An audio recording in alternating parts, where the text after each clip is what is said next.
Ahora estás escuchando Podcast Agricultura, tu podcast con información agrícola.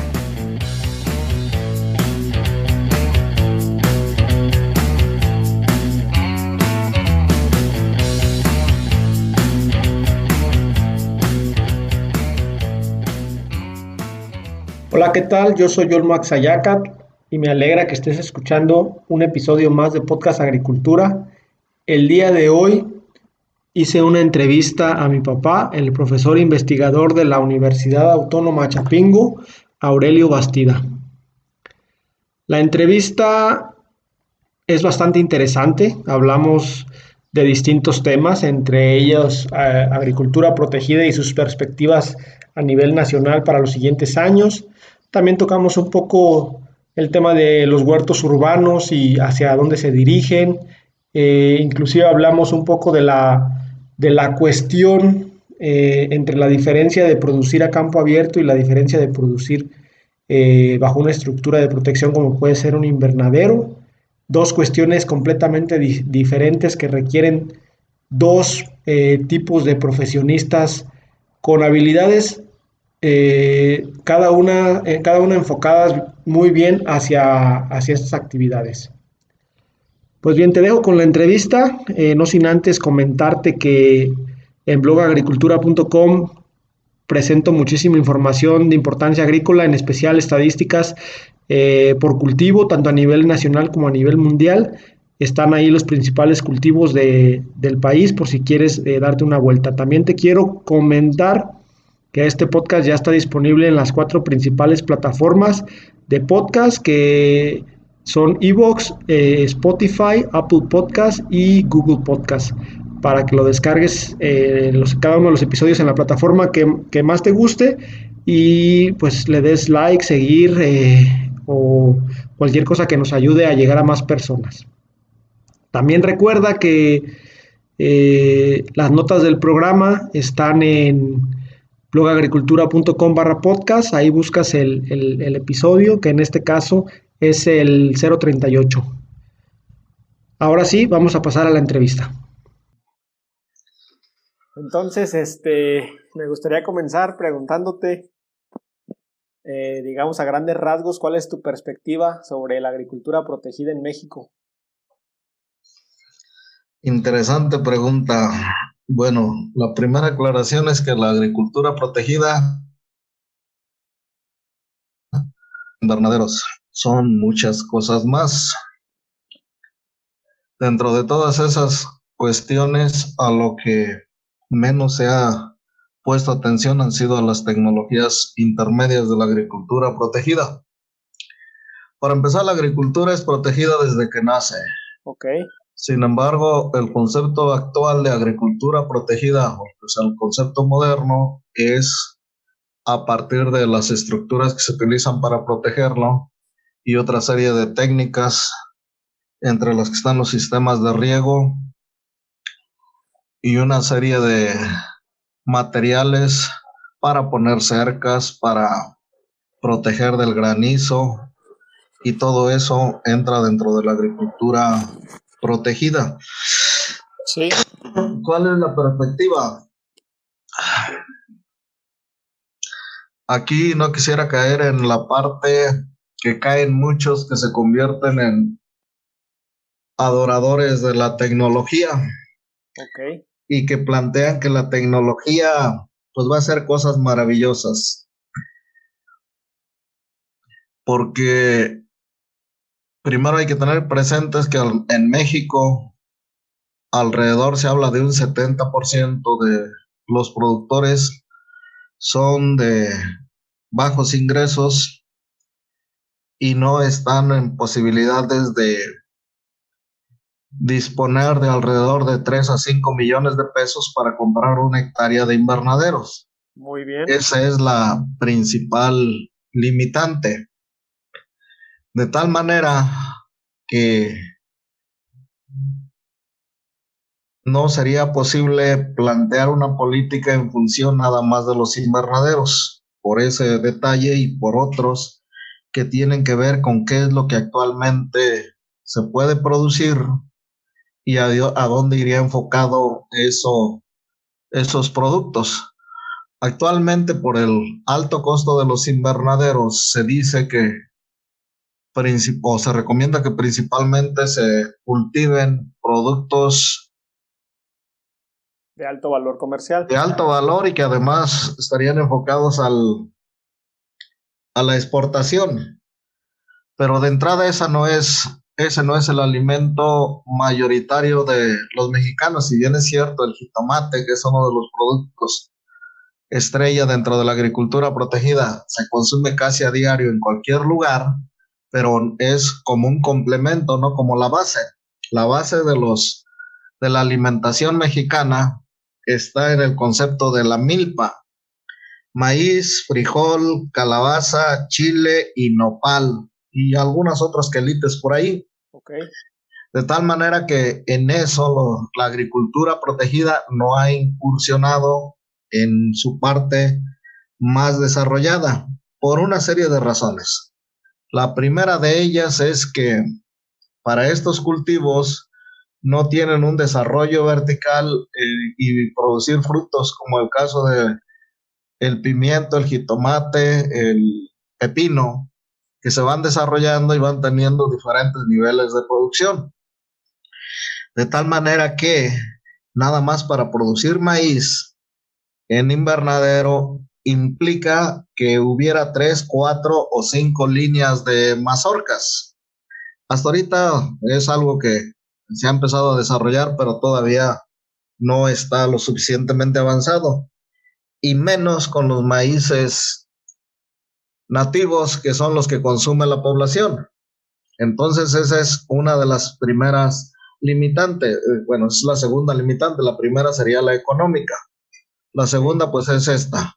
La tercera es el desconocimiento que se tienen de estas tecnologías, sobre todo si se plantea que deben ser para productores de bajos ingresos, donde el trabajo, el desarrollo de la agricultura protegida es algo diferente a lo que ellos están acostumbrados, que es los ciclos naturales, de tal manera que un invernadero implica como una disciplina que es similar a la de trabajar en una empresa, con un horario de entrada, a veces un horario de salida, sí, y una serie de actividades que se tienen que hacer en el interior todo el tiempo, sobre todo con estos productos que actualmente se tienen, que implica pues cuidados prácticamente diario, algo a lo que la mentalidad del productor de agricultura de temporal no está tan acostumbrado. Esa es otra de las limitantes. Ok. Entonces, para seguirnos por el lado de los invernaderos y luego hablar cuál sería la solución en cuanto a la producción de alimentos para la población mexicana y no para exportar, bueno, los invernaderos pues van a tener un papel muy importante, pero en esa producción masiva de alimentos especializados, que ya lo están teniendo, pero lo van a seguir teniendo y se va a aumentar. ¿Qué es lo que tenemos ahorita como principales productos dentro de los invernaderos? Hortalizas de desarrollo vertical con varios niveles de producción, flores principalmente de corte para exportación, y frutillas. Y dentro de las frutillas pues también se da la situación de que son varios niveles de producción. En el caso de algunos otros que no tienen por la anatomía de las plantas esa característica, pues se pueden poner varios niveles de plantas, no una sola planta con desarrollo vertical, sino varios niveles de plantas, sí, como en el caso de la fresa, y lo mismo es válido para hortalizas de follaje. Se pueden poner varios niveles de tal manera que se intensifica la producción. Para esto, pues aquí el detalle es la iluminación, y se dice que la luz LED últimamente se está investigando mucho en cuanto a su aplicación para la fotosíntesis, pues es en parte la solución. Eso va a seguirse desarrollando y está bien, porque finalmente la población que todavía vive grandes concentraciones humanas, pues requiere de alimentos. De tal manera que no podemos plantear que se va a producir esos alimentos en cuanto a unas visiones románticas, que está bien, hay que impulsarlas por otra serie de situaciones, pero no es la base de la alimentación, como serían los huertos urbanos y todo ese tipo de cuestiones, sino más bien como terapia, como complemento, porque no podría ser la base de la alimentación en forma continua. Se le dedican varios meses a unas cuantas lechugas que van a servir para 2 o 3 comidas, pero pues ya fue la recreación, el quitarse el estrés. Tampoco podemos plantear que bajo la agricultura campesina, los excedentes de esta agricultura campesina en la actualidad pues no alcanzan a cubrir esa demanda que existe en las ciudades. Sí. Y además de que, pues como le sale caro producir, pues allí al competir contra esta agricultura empresarial, pues tiene sus desventajas. Entonces, esa parte se va a seguir desarrollando con los invernaderos de alta tecnología, casi independiente su control de las condiciones externas. Esto es más como unas fábricas de producción de alimentos que como algo de lo que todavía se maneja, que la parcela, la milpa o cosas por el estilo. Okay. De tal manera que incluso se habla de las fábricas de alimentos en función de esta espirulina y bueno, una serie de algas con las cuales se dice que hasta se puede hacer carne sintética y muchas otras cosas más. Finalmente, todo eso que se plantea en la ciencia ficción, pues tiene que tener una base material, o sea, que de repente de una pared salgan los alimentos en función de una máquina, pues tiene que tener una base material para producir eso, al margen de las recombinaciones químicas que se hagan para tener un bistec sintético o cosas por el estilo. Claro. Pero ¿cuál va a ser esa base? Bueno, pues se supone que esa base va a ser la materia orgánica que se va a producir, incluso se plantea ya con las algas, con los hongos y con otro tipo de situaciones que con los mismos plantas agrícolas. Incluso esa es la parte que se dice que se va a utilizar para la colonización espacial. De tal manera que eso nadie lo va a parar. Pero siempre ha habido una especie de desarrollo desigual y combinado en cuanto a lo que en tecnología se refiere. Y yo creo que México es uno de los mejores ejemplos de ese desarrollo desigual y combinado. Es un concepto que implica que en toda sociedad, por muy desarrollada que la tengas, pues siempre va a haber una parte atrasada. Creo que hasta en Estados Unidos y el mismo China, ahora que van al frente, pues hay las partes completamente desarrolladas donde a lo mejor allá no, pero sí en México todavía tenemos sistemas de recolección donde se trata de ir a obtener los productos que la naturaleza da, pero ella la da como estrategia reproductiva, o sea, determinados frutos que es para proteger la semilla, no para que los humanos se la coman, pero bueno, se van y se recolectan. Esos en México todavía los tenemos, o sea, la caza, la pesca y la recolección de productos vegetales, de tal manera que en México podríamos tenemos desde ese nivel hasta algunos de los invernaderos muy desarrollados, semejantes a los que se dice existen en los países desarrollados, Estados Unidos, Canadá, pero principalmente en Holanda, que son prácticamente esas fábricas de producir alimentos. Sí. Entonces, esa parte nadie la va a detener, va a seguir existiendo, pero la pregunta es, ¿con eso vamos a alimentar a la población mexicana? Pues yo creo que no. Con eso vamos a alimentar a la población que se encuentra en las grandes ciudades. Pero para alimentar a los que viven en el campo, en condiciones a veces muy difíciles en cuanto al medio natural, sobre todo las zonas áridas, semiáridas, donde llueve poco, o en algunos otros lugares montañosos, donde los terrenos, por ese mismo relieve, no se prestan para hacer una agricultura empresarial o desarrollada, con sistemas de riego, con maquinaria y todo lo demás, pues hay que pensar en otro tipo de planteamientos, de formas de producir. Y aquí pues yo creo que hay que considerar toda la serie de conocimientos que se decía empíricos, creo que ahora se les dice saberes tradicionales, que ha desarrollado la gente durante cientos de años y que ha sido la base o el cúmulo de conocimientos mediante el cual obtienen lo básico para su sobrevivencia, a veces con una agricultura muy deficitaria en cuanto a la cantidad de trabajo que se le mete, porque alguien me decía por ahí que ganaban más si se fueran a trabajar y recibieran un salario mínimo que lo que producen. Sí, pero también la situación es que, bueno, no son así las cosas. Simplemente tenemos todos esos grupos que viven casi en forma aislada y donde habría que, a partir de sus conocimientos, a partir de lo que están acostumbrados a comer, pues plantear una serie de alternativas, entre las cuales algunas de ellas serían de la agricultura protegida. Sí. Un ejemplo en cuanto a lo que tiene que ver con la cultura de los alimentos. En la Mixteca, en algún momento, profesor o un grupo de colegas se pusieron a desarrollar su pueblo, y yo creo que lo han hecho bastante bien, y una de las acciones fue construir una presa para tener agua y para poder regar. Ajá. Y en la presa echaron peces, de tal manera que pues allí tienen suficientes peces. Sin embargo, pues la gente no los pescaba, no los consumía. Ellos pensaron en un momento determinado que era porque no tenían con qué pescarlos. Sí. Compraron el equipo y compraron algunas lanchas o balsas, y tampoco la gente seguía con pescar. Y la cosa es simple.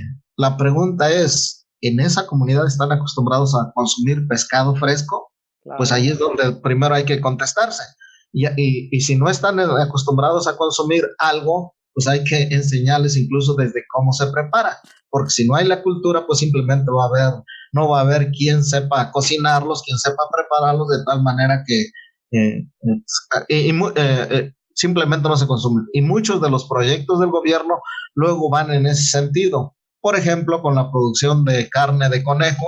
Bueno, pues se produce la carne de conejo, ya sabemos que el conejo se dice que se reproduce como conejos las familias, bueno, pues se reproducen mucho los conejos, pero hay la cultura de consumir conejos, pues es una de las partes que se tiene que plantear.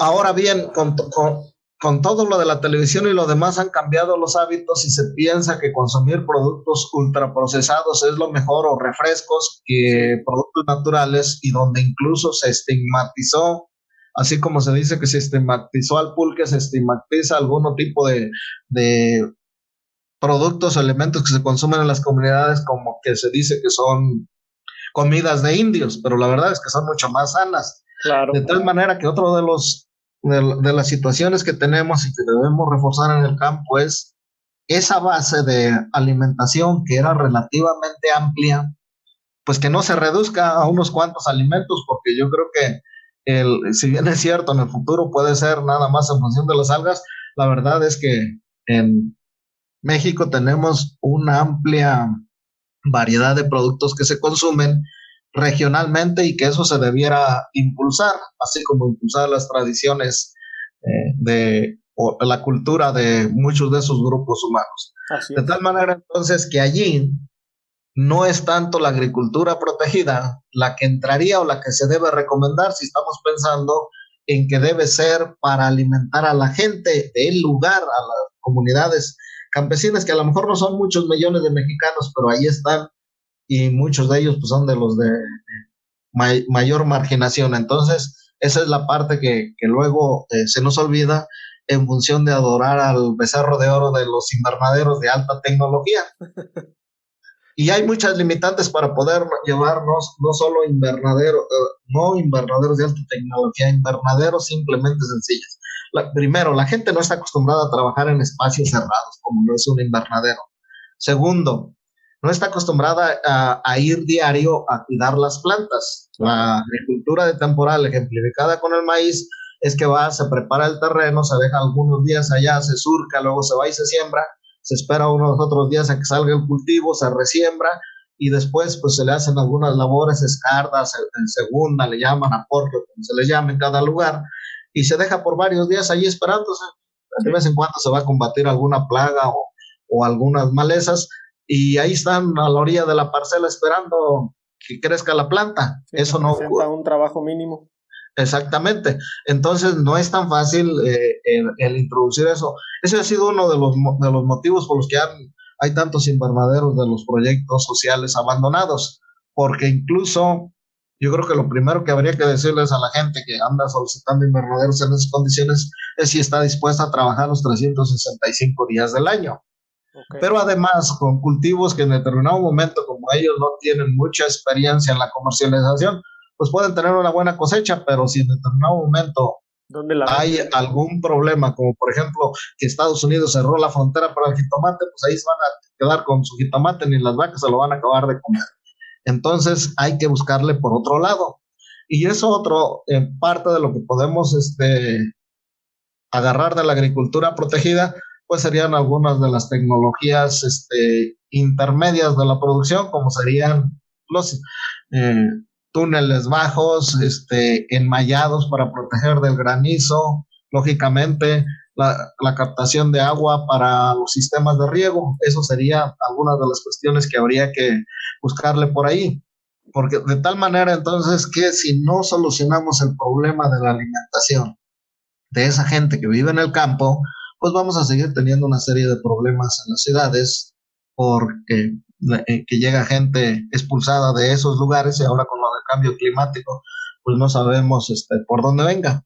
Pero además, ya no podemos seguir impulsando una agricultura extensiva, o sea, tira todos los bosques para que metan maíz, porque nos pega directamente en la calidad del aire, en la captación de agua y todo ese tipo de cuestiones que se requieren en las ciudades. Sí. De tal manera que incluso otra de las cosas que habría que implementar sería bonos verdes, de tal manera que para aquellos que tienen sus bosques, al margen de qué tipo de bosques sean, lo puedan o no aprovechar, pues reciban un apoyo para que cuando vengan los incendios pues suban corriendo a apagarle, o incluso vayan reforestando, porque debemos entender que nuestra calidad de vida en lo que se refiere a oxígeno, aire limpio y disponer de agua, pues en gran medida está en función de lo que llueva sobre los bosques y ahí mismo se filtre. Si no hay bosques que filtren el agua, incluso si todo eso se mete a la agricultura, pues el agua escurriría más fácilmente, se regresa al mar, pero además está llevando grandes cantidades de asolves, de tierra, de piedras, y eso pues complica el panorama. Okay. Entonces, a partir debiera haber un programa integral en algunos lugares para ensayar esto, porque se han estado dando una serie de apoyos, nosotros mismos hemos participado en eso, pero no dejan de ser algo así como un mejoralito para una enfermedad, no se está atacando el problema de raíz, de tal manera que pues eso es parte de lo que yo veo en cuanto a la perspectiva de la agricultura protegida. Pero entonces estamos hablando de que la agricultura protegida es elitista. Hasta ahorita ha tenido mucho de elitista porque pues eso, por el mismo costo. Sí. Y por la falta de conocimientos no ha podido, y además otra de las cuestiones, no hay mucha cultura aquí en México de trabajar en conjunto, a pesar de que durante la época de Cárdenas se dijo que debería haber cooperativas y lo demás. Sí. Ese es un problema ancestral que viene desde la llegada de los españoles. Cada grupo tenía su propio espacio que lo defendía y bueno, sí. Pues después, más adelante quisieron tener su propia parcela, entonces, aunque el ejido del que provenía mi padre estaba ya parcelado, ajá. Pues eran pocos los que estaban parcelados, ni siquiera, yo ni siquiera sabía que pues, mi padre era dueño de su parcela, okay. Yo creía que era elegido, hasta que después de mucho tiempo vi que era parcelado y hasta muchos años después entendí lo que era parcelado. Sí, la mayoría de los ejidos no estuvieron parcelados, entonces la gente pues sabía que tenía una parcela, pero no tenía forma de decir, esta es mi parcela, es lo mío. de tal manera que pues ahí vino el programa de darle sus papeles. Entonces hay cierta cultura más individualista que trabajar en asociaciones y en cooperativas, y es otra de las cosas que dificulta el que haya la agricultura protegida en varios lugares. Okay. Además de que se ha querido hacer una especie de cooperativa con 1,000 metros cuadrados para 10 individuos, cuando lo mínimo que debiera ser pues sería 1 hectárea para 10 individuos, y aún así estaría de pensarse. Más o menos las estimaciones son de alrededor de 1/4 de hectárea por individuo para más o menos vivir bien de la agricultura produciendo jitomate y otras hortalizas. Pero bueno, pues son parte de las cuestiones que tendremos que todavía seguir analizando y planteando. Muy bien, entonces, ¿cuál sería, digamos, el camino a seguir para meter más cultivos en agricultura protegida, o realmente este sistema está solamente destinado para cultivos de alto valor? Bueno, primero hay que entender que la agricultura protegida es más amplia de lo que a veces pensamos. Por ejemplo, en Chihuahua se habla de más de 15,000 hectáreas, algunos por ahí, no hay datos muy confiables, pero algunos dicen que son cerca de 30,000 hectáreas de las que ya habría en México bajo mallas antigranizo. Eso es agricultura protegida. ¿Qué cultivos te refieres ahí? Frutales, principalmente manzana, pera, durazno, eso es lo que está por ahí. Okay. Sí, por ahí tienes todos los artículos, por ahí ves como el 33, no me acuerdo dónde está lo de frutales. Entonces, lo primero que necesitamos es tener claro de qué queremos proteger al cultivo. Sí. Porque ese es otro de los problemas. Se ha manejado que el invernadero como la panacea, diciendo que casi compras un invernadero y solito va a producir. No es cierto, hay que trabajar mucho. Okay. Entonces, lo primero que necesitamos tener claro es de qué queremos proteger al cultivo. Porque se dice que un invernadero, bueno, es cierto, casi un invernadero te lo protege de todo, casi lo aíslas del exterior, sí. Pero si no sabes manejar el invernadero, pues en lugar de solucionar el problema, o solucionas un problema, por ejemplo, de granizo, o de que el agua cae sobre las plantas y provoca enfermedades, pero vas a provocar otro problema de gran cantidad de calor, si no hiciste la orientación apropiada, las ventilas y todo lo demás, o el equipamiento para sacar el aire caliente. Okay. Entonces, lo primero es, ¿qué es lo que yo planteo que se debe hacer cuando se trata de hablar de agricultura protegida? Pues primero ver qué problemas son los que tienes y con qué elementos de la agricultura protegida los podrías solucionar. Pero además hay una serie de efectos que hasta ahorita no se han trabajado lo suficiente, que vas a tener cuando cubres con un material impermeable una estructura. De entrada, tenemos que dividir a las estructuras de protección de la agricultura protegida en función del tipo de cubierta.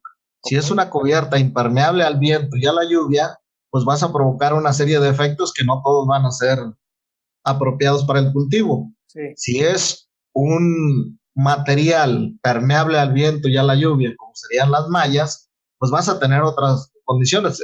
Si se trata, por ejemplo, decíamos de las mallas para minimizar el efecto de las granizadas, sí. Pues ese es el factor del que lo vas a proteger, pero no lo proteges de otros elementos. Okay. De tal manera entonces que esa es una de las primeras cuestiones. Dentro de las diferentes tecnologías, no solo estructuras, sino tecnologías que tenemos, que podemos utilizar para minimizar el efecto de un factor adverso a la producción. Y yo creo que eso se tiene que trabajar un poco más. Pues ya sabemos que para la falta de humedad, pues el riego, eso es pero allí pues no hay mucho. Pero en el caso de las plagas, bueno, pues hay muchísimas formas de que puedes controlar las plagas, desde agarrarlas con los dedos, matarlas, claro que son varias, pues, hasta aplicarle, según esto, el producto más agresivo que puedas encontrar en el mercado. Y tiene sus consecuencias con la resistencia. Con la resistencia, no todas se mueren y ya después ya no es posible matarlas con ese producto. Y entonces las tecnologías las podemos agrupar de bajo impacto o que tienen poca protección. Serían las mallas, los acolchados, el riego, y luego vendrían otras que ya tienen algo más de protección, como serían los túneles bajos, altos, los enmallados de diferentes tipos, incluidas las casas sombra. Ok. Y después y además algunos invernaderos de baja tecnología o invernaderos rústicos. Y luego estaría el nivel superior, que es el de los empresarios, que son lo que ellos llaman ya invernaderos dinámicos, que bueno, ya tienen una serie de equipamiento con lo que puedes controlar los factores, todos los factores, pero son tecnologías que andan arriba de los 10 millones de pesos, y pues no sé qué campesino con 2 hectáreas pueda disponer de 10 millones de pesos para comprar una hectárea de invernadero de esa característica. Ninguno. Ok, está interesante lo que comentas. Desde tu punto de vista, de la parte, digamos, humana, la parte de los profesionistas, ¿qué hace falta para que en México se siga desarrollando la agricultura protegida? Porque pareciera que lleva algunos años como la industria medio estancada, ¿no? Yo creo que parte es, digamos que este problema tiene muchísimas aristas. Ajá. Una de ellas es que estas tecnologías se desarrollan principalmente en el extranjero, se presentaron como una panacea, pero cuando se trajeron en muchos lugares y trajeron los técnicos extranjeros, pues simplemente no dieron los resultados, y era normal. Finalmente, la mayoría de las tecnologías de la agricultura protegida basadas en invernaderos son para aumentar la temperatura, y en muchos lugares de México el problema no es aumentarla o es aumentarla en una temporada, pero es bajarla en la mayor parte del tiempo. Sí. De tal manera que se convirtieron en verdaderos cámaras de tortura en cuanto a la temperatura en el interior. Ok. Esa es una de las primeras situaciones. La otra es la falta de preparación de gente, la falta de experiencia.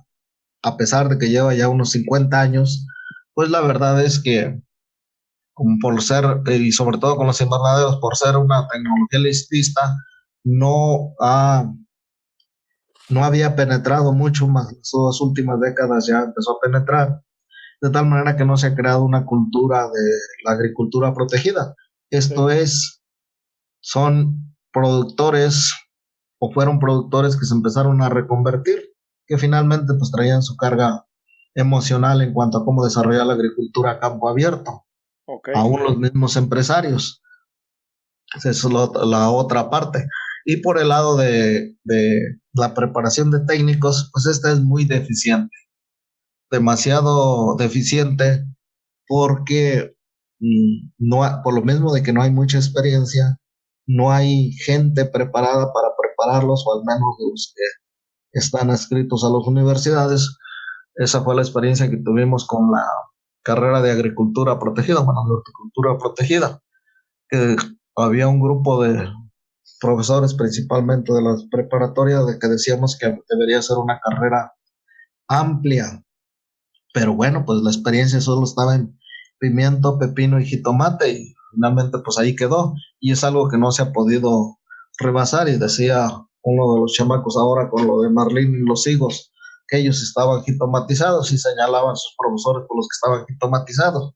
Pues es otra de las cuestiones que no hay todavía la experiencia o la gente preparada para que enseñe sobre estas tecnologías, aplicar esas tecnologías a otro tipo de cultura. Lo mismo se vio con lo de las frutillas. Casi no hay gente preparada y todo se ha ido pues formando sobre la marcha. Sí. En este sentido hay mucho de ir a la retaguardia de los mismos productores, porque como es una agricultura empresarial que se maneja en dólares y se trae la tecnología de donde está, en algunos momentos es cierto, se traen a los técnicos, pero pues también esos técnicos que vienen de otras latitudes no la llegan a levantar, de tal manera que una de las cosas que empezaron a hacer los productores pues es capacitar gente de acá mismo, porque decía en algún momento alguien, no recuerdo si de Holanda o de España, que que no podía moverse acá con todo lo que implicaba los moches, las tranzas y todo lo demás, ya con esa cultura que tenemos propiamente mexicana. Pues él quería aplicar los estándares sociales que se aplicaban en su país de origen y pues no son los mismos que se aplican acá. De tal manera que todo ese tipo de situaciones en los últimos 20 años es algo que ha estado presente, y que la forma de que los empresarios lo empezaron a abordar pues fue contratar gente que no les importaba incluso de qué carrera, simplemente que pudieran entender algo de lo que les iban a hablar los españoles, los holandeses, cualquier otro de los lugares donde los mandaran a capacitarse. Uno de los lugares donde se mandó mucha gente y se sigue mandando gente a capacitar pues es Almería, España, por la facilidad del idioma y porque pues, de alguna manera tenemos algunas de las mismas mañas. Ok, bueno, ya que mencionaste el tema sobre la creación de la carrera de horticultura protegida en Chapingo, del grupo tú formaste parte, ¿qué los motivó justamente a la creación de esta carrera? Y después de, no sé cuánto llevas, y ya 5 o 7 años, ¿cuáles son los resultados que se han obtenido? Bueno, primero, ¿qué nos motivó? Pues fueron varias cosas. Yo puedo platicar en función de mi experiencia y posiblemente por ahí también hubo de algunos otros colegas. Sí. Nosotros veníamos de la lucha política, o por ahí como diríamos principiantes de esas cosas de la revolución social y lo demás.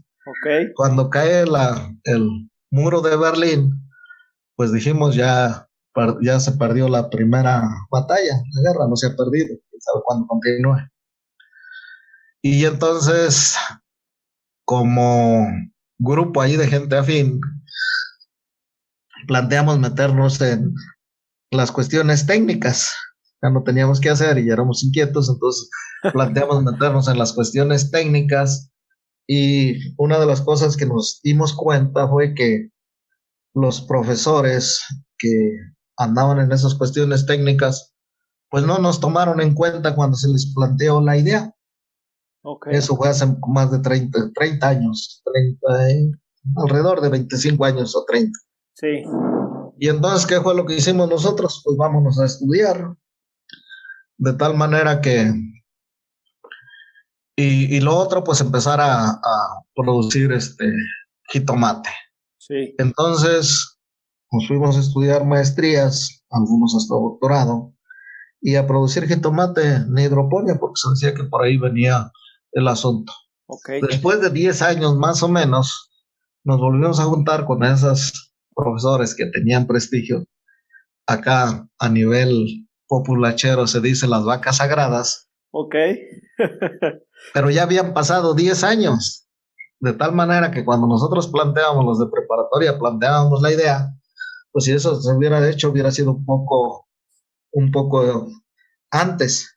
Pero bueno, ya de menos teníamos, o algunos tenían un nivel como para ser escuchados por esas otras personas. Muy bien. Y se planteaba porque, pues era, si se supone que queríamos dirigir un desarrollo correcto de la sociedad, pues como agrónomos tendríamos que entrarle a la parte más desarrollada de la agricultura, y por eso se le entrena a esa cuestión. Ahí en el camino, entonces, fue donde ya nos juntamos con los demás. No fue nada sencillo.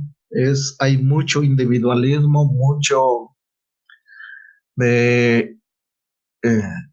bueno, no hay una cultura de trabajar en equipo en las mismas universidades, cuando se supone que en otros países, en los países desarrollados, pues son grupos de profesores que trabajan sobre una problemática.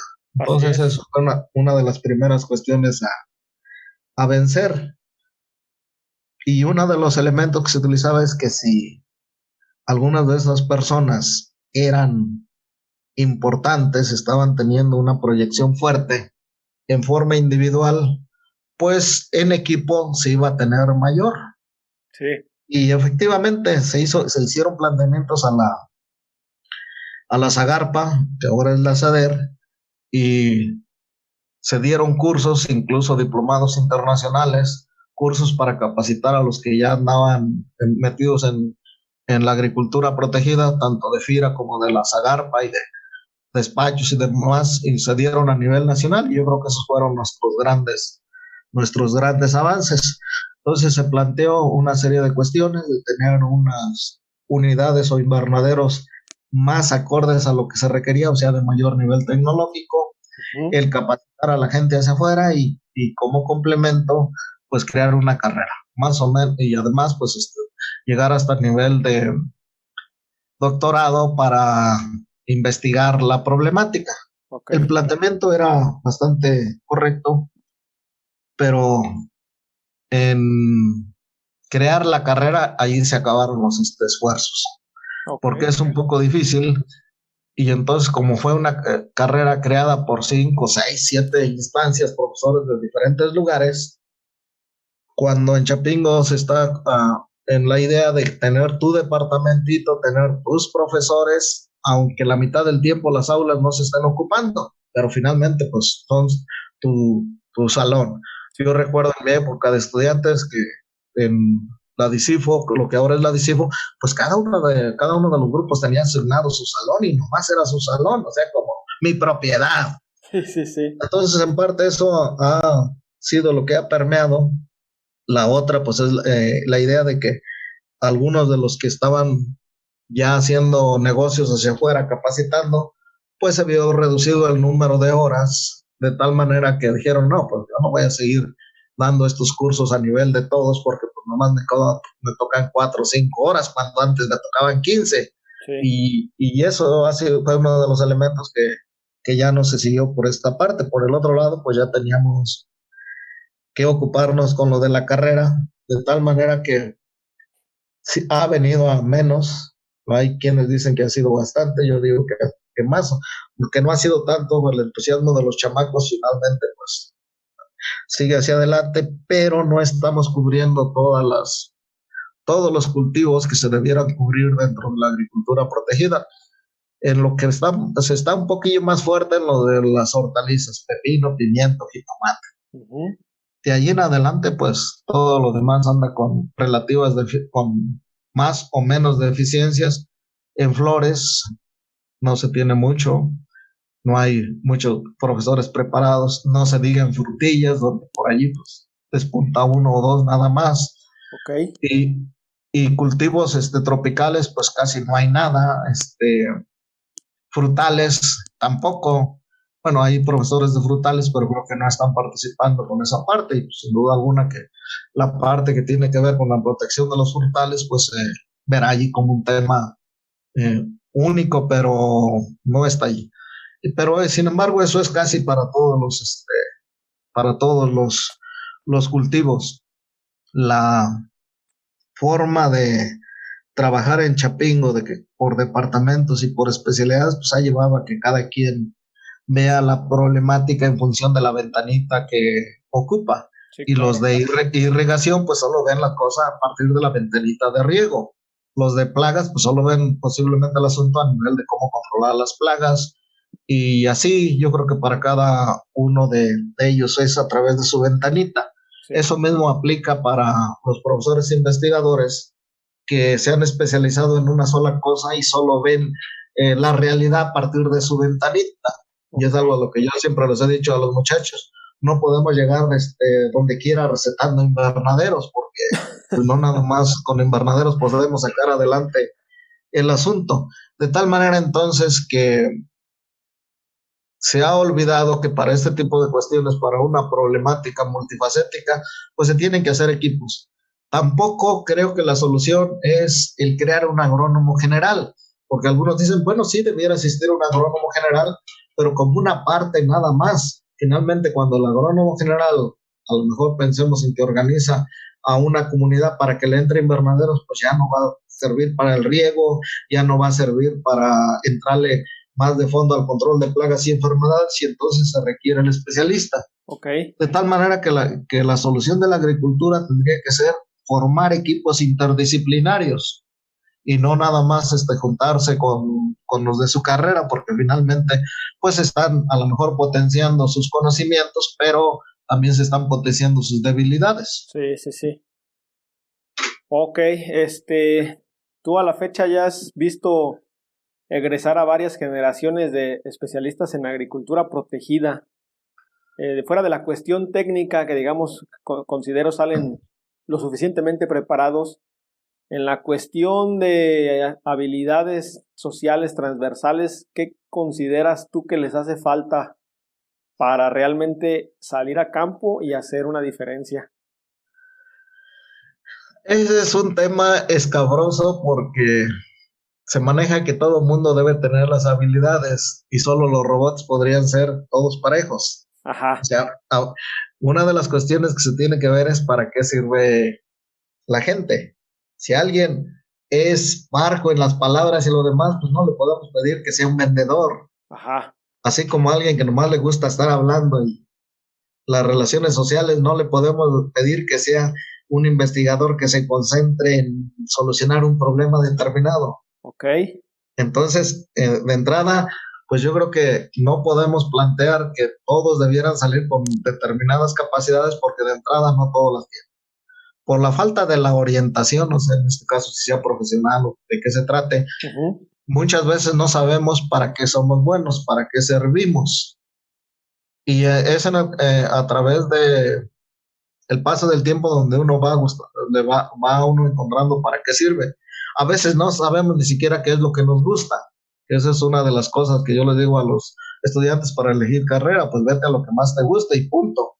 Pero a lo mejor no sirves para eso. Sí. A alguien le puede gustar mucho bailar, pero tener 2 pies izquierdos y simplemente no ponerse de acuerdo. Okay. O sea, son las aptitudes y las actitudes. En eso al menos en Chapingo casi no tenemos nada de trabajar ese tipo de cuestiones. Lo que sí tenemos es una gama de estudiantes, desde aquellos que vienen de las condiciones más amoladas hasta aquellos que tienen resuelta la vida porque son hijos de profesores, de ingenieros o nacieron ya en una familia pues que sus necesidades básicas no es lo que les preocupa, sino a dónde se van a ir a pasear en las siguientes vacaciones. Sí. Entonces tenemos esa amplia gama de individuos y todos ellos tienen la opción de entrar a agricultura protegida, de tal manera que habría que ver ahora sí para qué sirve cada quien, pero además estaría la otra situación si va a encontrar trabajo una vez que egrese en eso. Okay. Entonces es un poco complejo y yo evalúo podríamos decir los logros de la carrera en función en el último de los casos de lo que yo mismo les digo a mis alumnos. Aquí vamos a preparar gente no solo para resolver los problemas de la agricultura protegida en México, sino en el mundo. Y desde ese punto de vista, pues sí hay 2 o 3 ejemplos de que se están desarrollando como profesionistas exitosos en países desarrollados, sí, de tal manera que la están haciendo. Y yo creo que si ese es el elemento a utilizar, pues está bien. Y no nada más es el caso de tu hermana, también en días pasados vino pasó un individuo y dijo que lo encontré ahí en la hora de la comida y dice que me iba a buscar para darme las gracias, porque él, que yo les había dicho cuando estudiantes que tenían que prepararse como agrónomos o en agricultura protegida para desarrollarse en cualquier lugar del mundo. Se los decía en el sentido de que el que es perico donde quieres verde, y si no, pues ya sabes. Así es. Y decía que él hizo su estancia en Estados Unidos, una empresa en Estados Unidos. La empresa lo contrató, pero ahorita le habían ofrecido un mejor puesto, un mejor trabajo en Alemania. Estamos hablando de Estados Unidos y Alemania. Sí. Y que ya iba para allá, nada más se había dado unos 8 o 15 días para pasar por Chapingo porque tenía pendiente lo de su titulación, se tituló por mérito académico y pues que iba a dejar sus asuntos arreglados y en breve volaba para irse a Alemania. Y entonces pues él decía que sí, definitivamente la carrera estaba sacando gente que podía hacerla en todos los niveles. También tiene que ver con la cuestión social y todo lo demás. Alguien que nace allá en el cerro y que no tiene comunicación, pues eso es más difícil. Sí, y si a eso le agregamos que viene una familia donde están acostumbrados a obedecer o que se les diga qué hacer, pues no es tan sencillo. Sin embargo, sí se ha visto, o de menos, un estancamiento. Yo sí veo un estancamiento en la carrera, una especie, hay quienes dicen que es un retroceso, yo lo veo como estancamiento, pero a lo mejor también ha faltado motivar a los estudiantes, porque en función de qué los motivas cuando hay una crisis en un pueblo donde estamos acostumbrados a ver las crisis como una fatalidad y no como una oportunidad de desarrollarse. Okay. Y si estamos acostumbrados a verlo de esa manera, lo que transmitimos es pesimismo en lugar de optimismo, de tal manera que por ahí también tenemos que buscarle esas cuestiones. Afortunadamente, bueno, y además en la preparatoria en particular tenemos una gran cantidad de profesores, algunos de ellos que no evolucionaron de hace 40 años y que dicen que no se tienen que preparar a los estudiantes para ir a servir a los empresarios, para ir a servir o para convertirse en empresarios. En alguna ocasión, estando desayunando allí en La Espiga, al lado, en el privadito que hay, estaban discutiendo unos profesores y escuché que eran de preparatoria. Y entonces era cuando estábamos creando la carrera y alguno de ellos decía, es que los están engañando, les dicen que pueden ser empresarios y que no sé qué, y que fue y que vino y allí. Ya estuve a punto de pararme, ir a meter mi cuchara y decirle cuántos empresarios quiero que le traiga. Y luego pensé en Merlín, pensé en Calderón y pensé en muchos otros. En ese entonces mi panorama no era tan amplio de los colegas que son empresarios. Sí. Pero esa es otra de las ideas. Entonces, si esa idea es generalizada en la preparatoria, ya me imagino el choque que sufren los estudiantes al llegar a las especialidades donde ahora muchos les dicen que deben convertirse en empresarios. Entonces, pues esas partes también por ahí están. Lo otro es en cuanto al ingreso.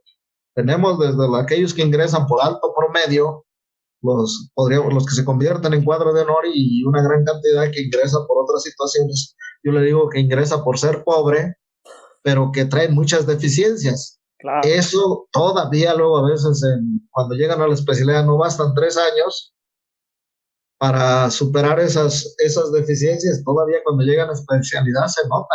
Y además las cuestiones culturales de atraso y marginación. Sí. Y mucho de eso luego todavía se nota, o a lo mejor yo le he puesto más atención en el caso de las mujeres, porque a mí me llamó mucho la atención cuando regresé, después de andar fuera de Chapingo, unos 4 años que regresé a Chapingo, y de repente me encuentro un grupo con 15 mujeres. Pues, ¿qué está pasando aquí? Porque antes eran de 2, 3, 4 mujeres, ya 5, ya eran muchas. Y dije, pues y además vi que ese fenómeno se dejaba venir, y luego pues, estaba el caso de tus hermanas, de si entraban o no entraban a Chapingo, pues habrá que ver. A estas alturas estoy convencido de que el desarrollo futuro de la agricultura, al menos de la agricultura en su rama empresarial o para surtir de alimentos a las ciudades, está más en manos de la gente que tiene una cultura urbana que en manos de los que tienen una cultura rural. Okay. De tal manera que, y además dentro de esto, pues las mujeres van a jugar un papel bastante importante. Entonces, habría que dividir la cosa en dos. ¿Qué hacemos para alimentar a la población urbana y qué hacemos para alimentar a la población rural, que sobre todo esa que está en los, como le llaman decirles, inferiores de la curva? Sí. Ok, es interesante eso que comentas. Una última pregunta, Pa. ¿Qué sigue en cuanto a la cuestión comercial de agricultura protegida? Porque parece que cada vez nos llenamos más de empresas de invernaderos, empresas de a lo mejor calefactores o de bolsas o de malla. ¿Vamos a estar así varios años o se viene alguna nueva tecnología? ¿Qué visualizas tú? Eso va a depender de la demanda. La agricultura protegida en su fase desarrollada o empresarial, ha tenido como motor la demanda de Norteamérica. Sí. Y ahí también va podríamos decir, su problema. Porque si en determinado momento en Estados Unidos ellos mismos producen sus alimentos, Sí. pues ya no nos compran. Esa es una de las cuestiones. Y además, como todo está jitomatizado, o sea, la mayor cantidad es de jitomate, pero ellos producen alrededor del 90% de su jitomate. Solo el 10% es lo que compran en el exterior. Ok. Creo que es un poquito menos. Vamos a pensar que sea el 85%. Sí. De eso, alrededor del 10% lo compran a México. Pero en México eso representa como el 80%, 70, 80% de la producción de jitomate. Okay. De tal manera que cuando ha habido problemas con la salmonelosis o el cierre de la frontera para el jitomate, pues casi todo se viene hacia abajo. Entonces, ¿qué ha sido el motor de la agricultura desarrollada en invernaderos? Pues la demanda en Estados Unidos. Eso lo tienen presente los empresarios, ya lo han vivido, y creo que los de frutillas son los que están tomando más acciones en cuanto a buscar mercados en otros lugares del mundo, particularmente en el área asiática, o sea, China, Japón y esos lugares. Eso es parte de lo que tendría que hacerse en la agricultura, en invernaderos, agricultura desarrollada, diversificarse, no poner todos los huevos en la misma canasta. Lo otro es diversificar la producción. Y bueno, nosotros tendríamos ventajas en una serie de productos tropicales para abastecer el mundo, porque tenemos condiciones tropicales. Y no solo me estoy refiriendo a naranja, limón, o sea, mamey, mango y otro tipo de situaciones habría que irlas pensando y pensar qué elemento de la agricultura protegida nos podría ayudar para tener mayores producciones. O sea, no podemos pensar en grandes invernaderos. Creo que en el trópico tampoco tenemos problemas de granizadas, pero debe a lo mejor los sistemas de riego, sí, a lo mejor en desalinizar el agua del mar en los lugares donde no haya suficiente agua dulce para la producción. O sea, sí podemos ser una potencia agrícola y bueno, tenemos toda una cultura agrícola que nos ayudaría, pero tiene que ser una política que tendría que estar enfocada en dos sentidos. Por un lado, la agricultura desarrollada y por el otro lado, la agricultura de subsistencia. Digo que pues no, ahorita hay mucho déficit ahí porque ni siquiera se están obteniendo todas las proteínas y vitaminas a partir de lo que se consume y se produce en esas regiones. Ok, bueno, pues resulta interesante todos estos temas. Ha sido una plática interesante. Ojalá que continuemos con ellas para poder publicarlas aquí en Podcast Agricultura. ¿Qué te parece? Me parece bien, pero podemos irlas acortando luego si quieres ya temas más específicos en función de lo que llevo escrito. Y hasta aquí la entrevista con mi papá, el profesor investigador Aurelio Bastida de la Universidad Autónoma Chapingo. Recuerda que si tienes alguna duda, algún comentario al respecto de los temas que hemos hablado el día de hoy, puedes ir a blogagricultura.com/contactar y me escribes tu mensaje. Asimismo, en blogagricultura.com/podcast estarán las notas de este episodio. Ahí te indico en el episodio 38 cuáles son las principales actividades que ha realizado mi papá en la Universidad Autónoma Chapingo a lo largo de sus casi más de 30 años de servicio. Gracias por escucharme. Recuerda que te espero el día de mañana. Hasta luego.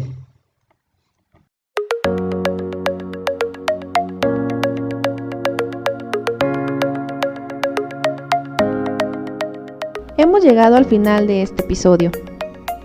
Muchas gracias por escuchar Podcast Agricultura.